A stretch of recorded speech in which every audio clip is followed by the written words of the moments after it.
Pas de moutarde, pas de céleri, non, c'est tout.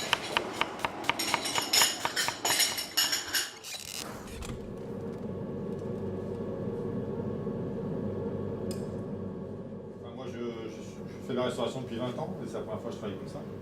Non, c'est sympa, ouais, c'est intéressant. Enfin, surtout de voir d'autres personnes travailler différemment.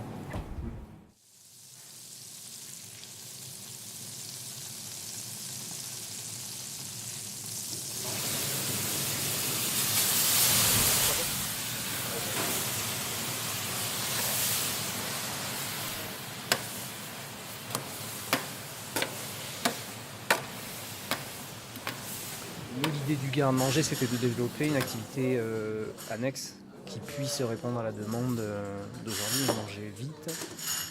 Mais l'objet du concept, c'était d'avoir un format qui puisse être réchauffable. Mais l'idée est venue de trouver un espace comme ça, puisqu'on n'avait pas le choix. Donc ça s'y prêtait bien, et du coup ça nous donne vraiment une autre perspective du métier. On arrive à fréquenter des gens qui sont peut-être pas de la même base de cuisine et base de travail, mais c'est hyper intéressant.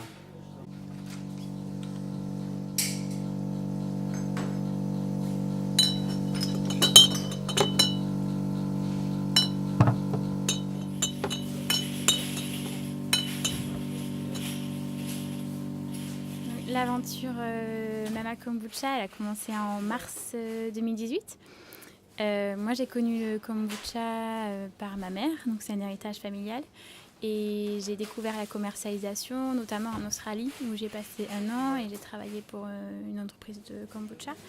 C'est un super tremplin pour démarrer, justement, pour tester notamment les recettes. Et surtout, c'est un moindre investissement, c'est une location, donc on peut vraiment tester son activité sur un démarrage très facilement.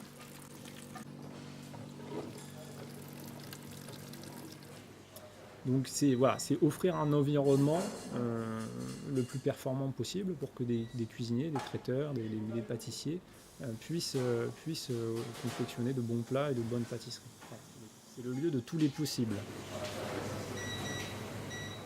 Au début, on se retrouvait tous les mercredis à Saint-Michel pour discuter autour d'un verre de ce qu'on pourrait faire. Et un jour, on s'est dit, on se lance. Et on a construit l'idée ensemble. Et on a quitté tout d'un coup nos CDI pour se consacrer pleinement à l'activité de colloque de chef.